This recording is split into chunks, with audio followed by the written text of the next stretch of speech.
After a promising 2-0 start, the Arizona Cardinals back to 500. PHNX Cardinals, Brian Baldinger, Baldy's breakdowns here. NFL All-City analyst. And Baldy, I mean, the defense played well for the second consecutive week. This offense continues to be a hinder for this team's ability to beat good teams.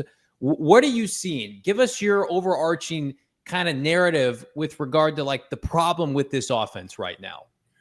Well, they're not getting explosive plays. Okay. And so that always leads to scoring in this league. Everybody's looking to get them. They're not even looking to create them, much less, dialing them up. Like it's just not part of their offense. And so, you fall behind, you get yourself in a hole to Seattle like you did. And then you got to have this, these big comebacks that should have happened, I guess. We'll get to the kickoff there. You got to put the ball in the landing zone. You can't give it to them at the 40-yard line. But I mean, regardless, like there's just not any explosion to the offense. They try to run it, and they got what they got, up front.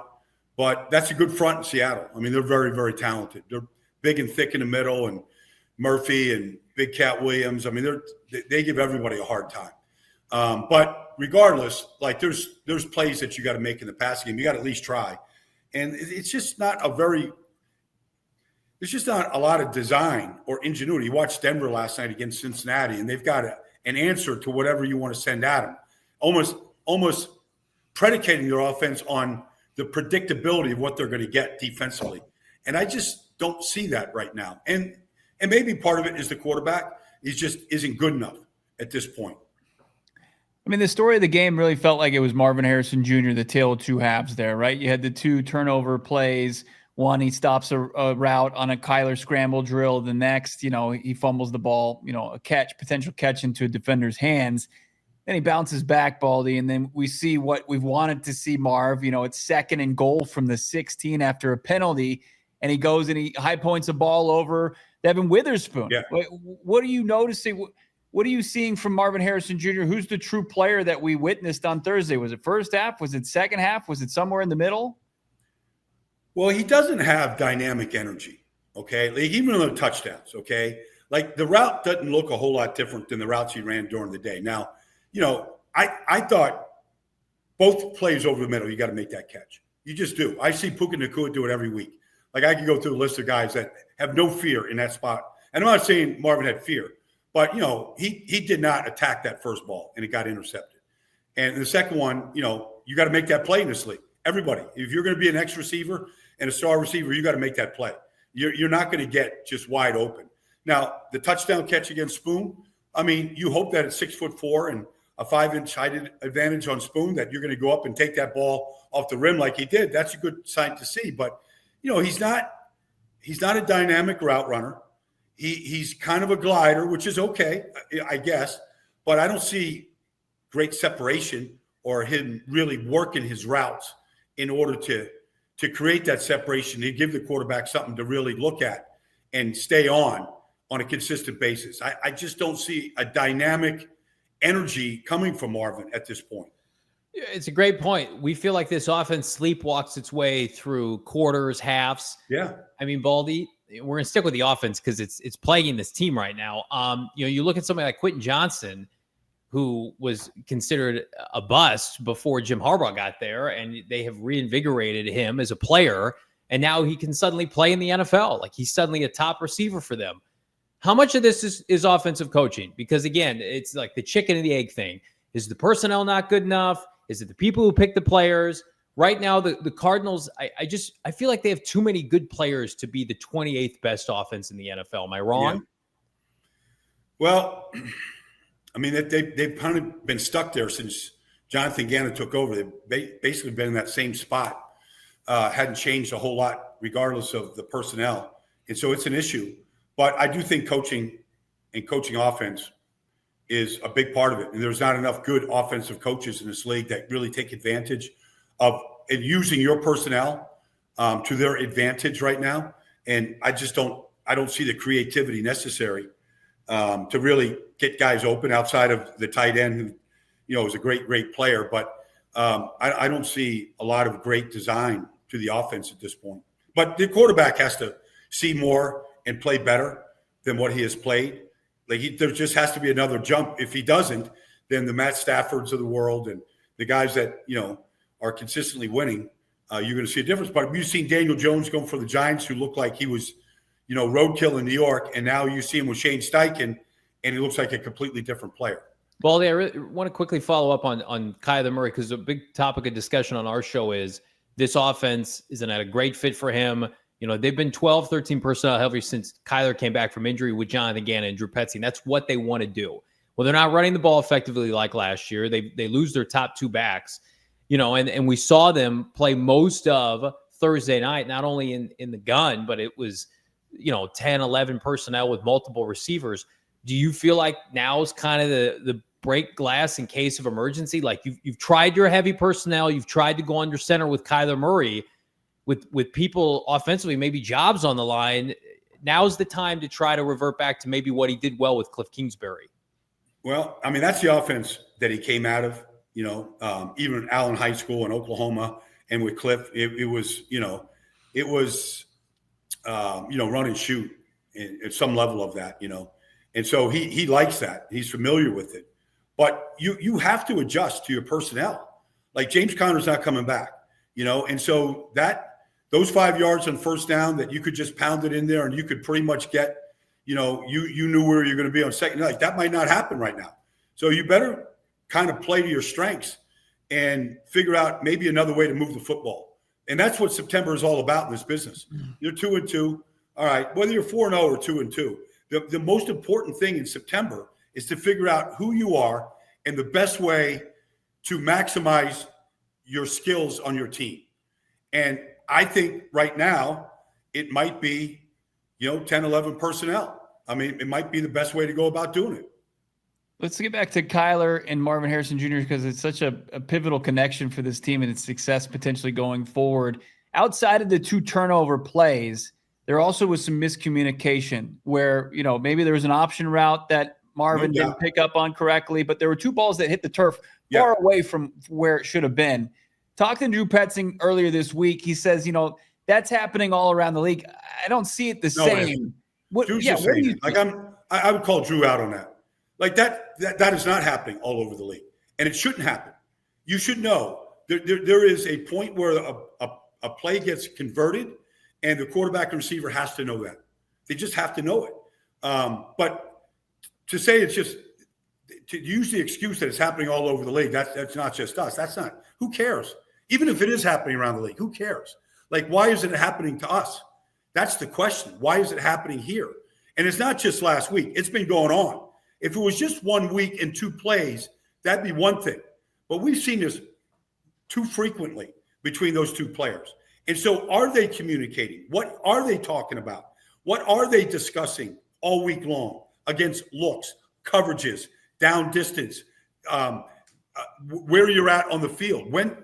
You have to know those things. I remember when Eli Manning lost, one of his receivers, and he used to throw back shoulder fades to him all the time. He said he took the back shoulder fade out of the offense because the other guys didn't run it the way it needed to be run. And so, I think, I don't like the answer from Drew. So, I mean, I would tell that to Drew or Jonathan, whoever, man. That timing has to be right because you're playing 2 downs. You're playing 2 down offense when you're just throwing, long strikes like that. Pivot from the offense temporarily. The defense has been outstanding. We knew it would be, like Jonathan Gannon, Nick Rallis. They're so dependent on it now. I guess I'll tie in the offense too. How can that weigh on a team over the course of a season, Baldy? We see it, I feel like, every year in Cleveland where it's dominant defense, offense underperforms. And it's ironic because the Cardinals offensive coaching staff came from the Browns, right? And it's doesn't matter how good Calais and Sweat and these guys are in a division like the NFC West. You have to be more balanced, and the offense is, in my opinion, letting the defense down right now. It is, and that it can happen for sure. I played in Philadelphia where our offense let them down, but you're not going to win a lot of games if you're not scoring points. You're not going to keep teams to 17 points and fewer in this league. There's just too many talented players. Too many things can happen when the ball's in the air. Missed tackles, special team plays. I mean, just stuff happens. So you have to score points in this business.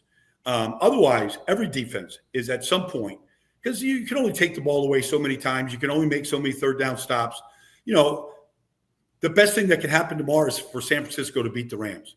Like, that's the best thing that can happen. Now, you can't rely on any of that stuff. And to keep you in the game, you got to win your own games. You got to win 10 games to go to the playoffs. So you got to find 8 more wins. But it's going to start with scoring 20-plus points a game. And, they got there last week at the end on some big plays. The kicking game let them down for sure.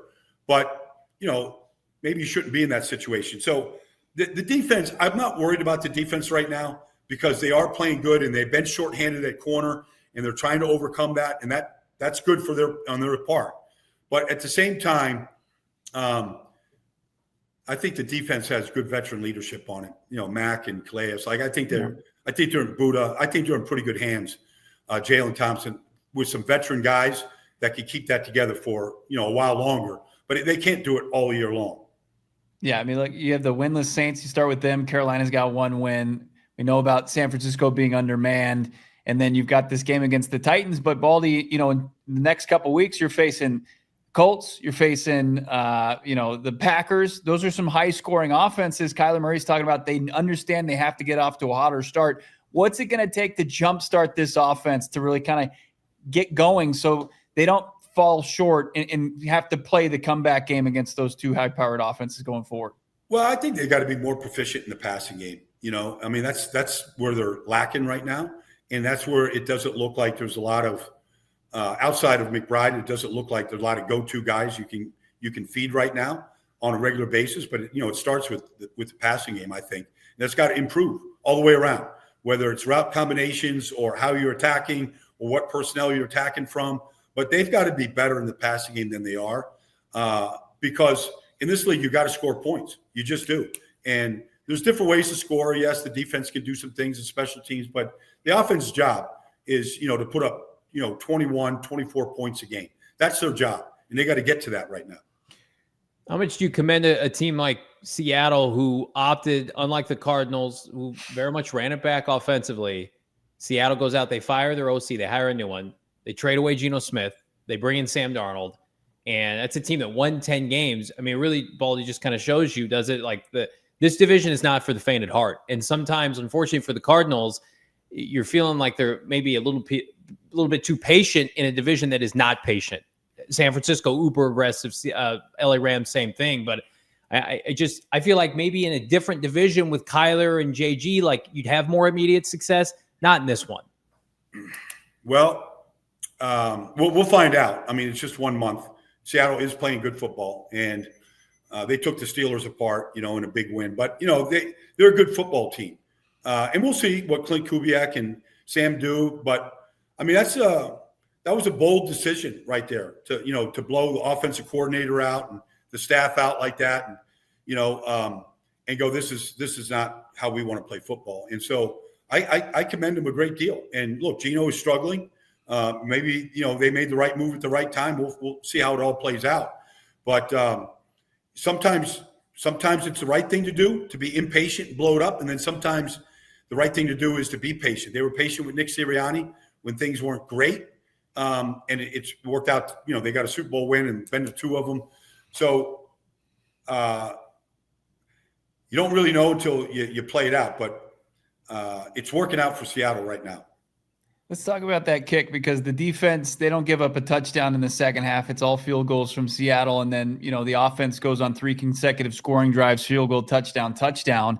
How deflating it is for him to take a golf term to flub that kick and basically hit it into the water and put your defense way behind. I mean, is it a matter of, that you just don't make that decision, even though they've been kicking off like that the previous couple times with Rylan, or is the rules like where do you stand? Well, the rules have changed. Rules have changed, and so that there's not one team. Vic Fangio was talking about in Philadelphia yesterday. Like you make a mistake there, and they get the ball at the 40-yard line.